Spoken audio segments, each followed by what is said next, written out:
Today's video is about the principle of liking. It's the science of persuasion. Have you ever bought something you didn't want to buy? Have you ever said yes when you wanted to say no? Have you ever gone somewhere you didn't want to go? So today's video is one of Cialdini's 6 principles of persuasion, and it's the one called liking. So if you want to see it, just keep watching.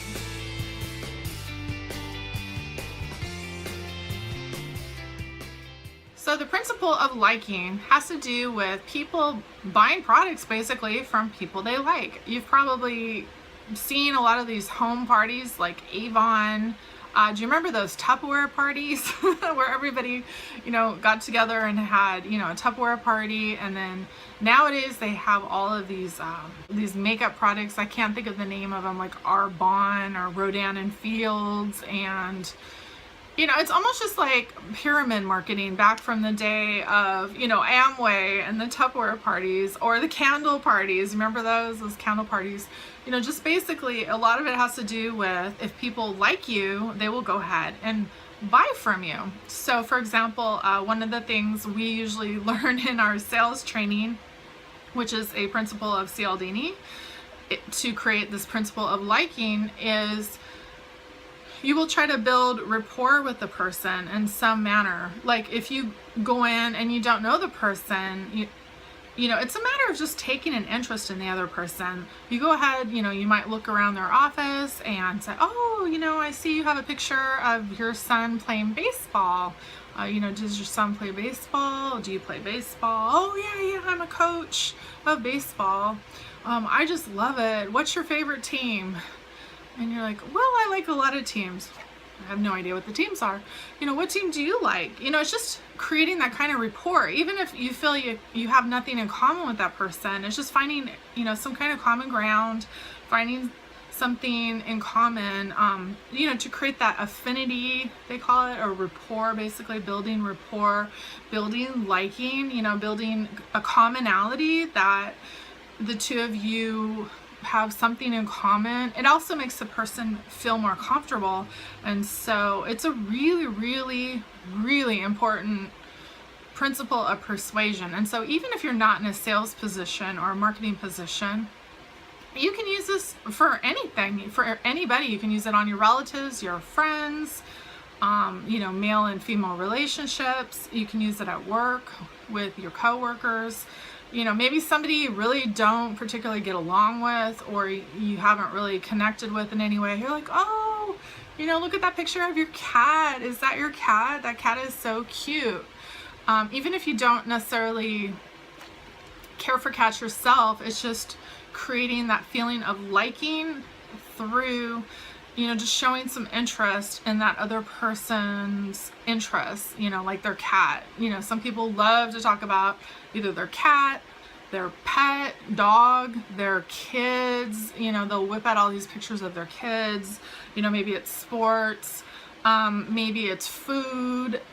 Almost everyone has something that they're really passionate about. So if you can figure out what that is and create that rapport, that principle of liking persuasion. I know it sounds kind of manipulative, but it's really important. It's the most important thing. And so sometimes you may want to know about it, because if you go in to buy a car and they're like, hey, I love your jacket. Where did you get that? Oh, your watch. Like, I have a watch just like that. Keep in mind they're probably using the principle of liking on you, and you're probably falling for it. I fall for it all the time. I don't even know about it.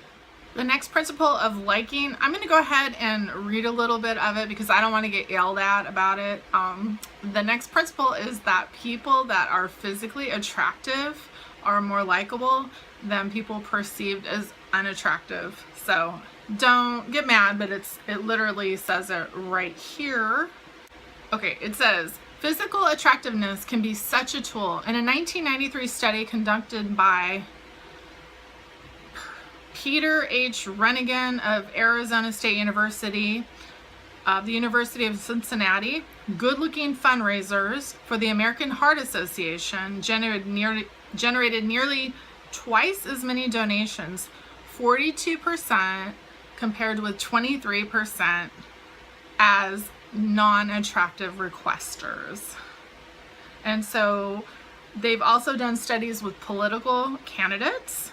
For example, in the Canadian federal elections, that physically attractive candidates got several times as many votes as unattractive candidates. Actually, did you see the new Canadian Prime Minister on the recent political, I don't even know what you call those, press conferences?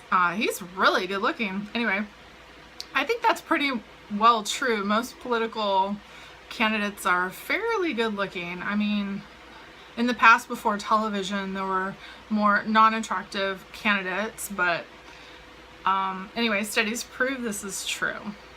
It pays a lot of dividends basically to look your best, you know, make sure your hair looks good, your makeup, if you're a female, if you're a male, you know, you want to make sure you have a haircut, groom, nice clothes. Definitely bathe. A lot of men smell really bad. Have you ever been around a man that's in business and he's kind of smelly and sweaty? If you're one of those men, you know, try to definitely pay attention to your grooming.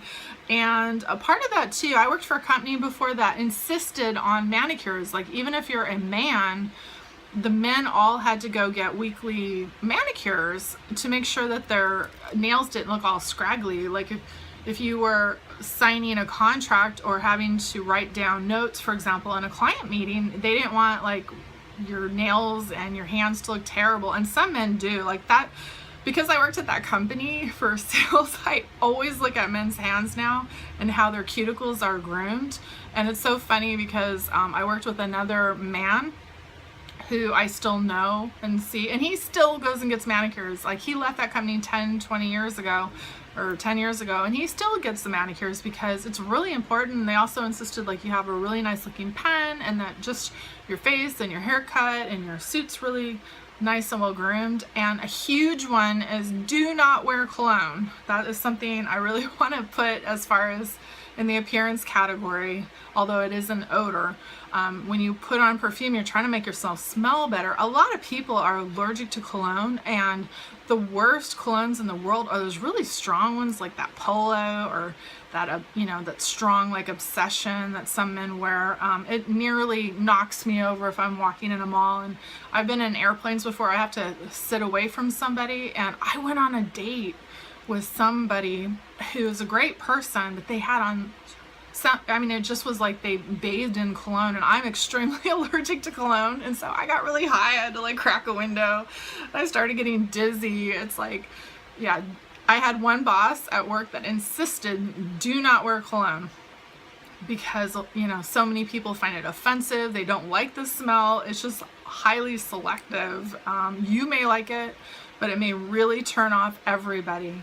And so as part of physical attractiveness, you know, definitely don't wear cologne, and make sure you're well groomed. So again, compliments are a form to create liking, giving people compliments and giving them praise, and basically appearing to be on their side. That's another thing that they do, playing good cop, bad cop. Like, you're the good cop who's on that person's side, and you have someone else be the bad guy.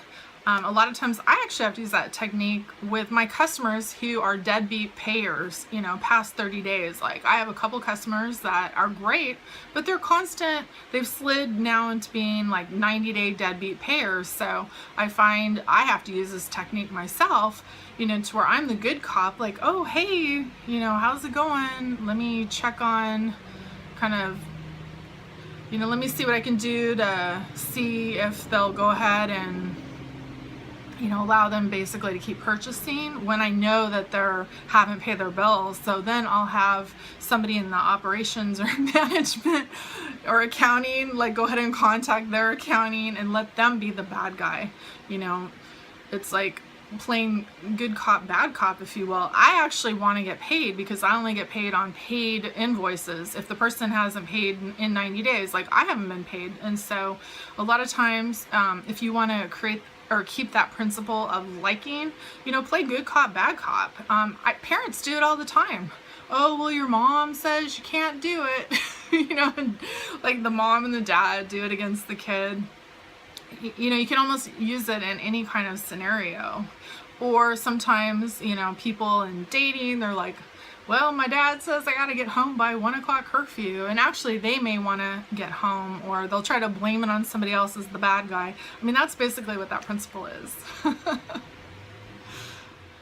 Another way people create the principle of liking is to associate themselves with a cause or people, basically social status of other favorable people, to somehow raise their own status and be perceived as, you know, a good guy, basically. And you see this a lot, like companies say, like Tom's Shoes, for example, they'll say, you know, for every 1 pair you buy, we're gonna donate to a charity in Africa, I think it is, to put shoes on the children. A lot of places will donate a portion of sales basically to some kind of cause, or they'll say, you know, they're green, that they help the environment, any kind of charity like that, like it's a green company, PETA approved, you know, any kind of association like that.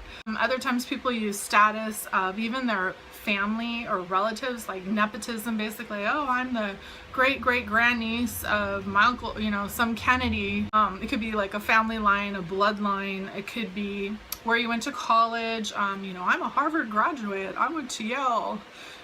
Just something prestigious, basically, that you would associate yourself with. Another principle of liking is people like people who look and dress like them. If you are working somewhere or going to school or even a club or a hobby, you're a mom who hangs out with other moms at the cupcake sales, dress like they do. If everybody's conservative, you know, you're gonna want, if all the women wear a bun and glasses and a suit jacket, you know, go ahead and wear that too. Like people, I can't even see with those on. People like people who dress similar. You know, don't try to be too different than them in that area. Like I mean, you want to have your own individuality, yes, but sometimes it's best to cool it, especially for maybe the first 30, 60, or 90 days. Just kind of tone down your own individuality a little teeny bit, like still be yourself, but you know, just try to dress in line with what they wear. Like if you're at a conservative law firm, you're gonna be more likable if everybody is wearing black and navy. Then go ahead and wear black and navy. Like don't come to work wearing a bright red suit and your blonde hair everywhere and tons of makeup on like I have right now. You know, maybe wear little pearls and a little pearl necklace, and really look what other people are wearing. In fact, I've read in a business book before, if you're going to go on a job interview somewhere, to go in advance, like a week in advance of your job interview, and just watch the people come out of the building and just see what they're wearing. You know, are all the girls wearing, you know, pantsuits? Are they wearing their hair in a bun? You know, try to dress a little bit similar. People feel more comfortable liking somebody who looks and acts similar to them. It's just true. It's a scientific fact. So the last thing that I want to close with here is, again, on the topic of wearing clothes. When I was younger, I moved a lot. I moved like 40 times. I went to 9 schools, and that principle of liking dressing like people worked like a charm.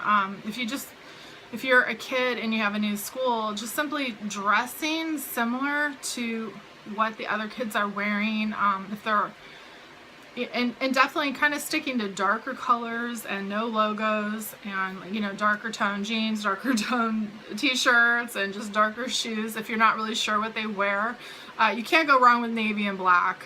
You know, just solid colors, and kind of just, you know, don't try to be too different or bizarre from what everybody else is wearing. And it's a lot easier to fit in and be socially accepted a lot quicker if you just simply, you know, dress like the other kids in school or people that you work with, things like that. So anyway, I'm going to close right now. Thank you so much for watching. I really appreciate it. And if you enjoyed this video, please throw me a like and subscribe if you'd like to see more videos. I have a lot more to come. So thanks again for watching. I really appreciate it.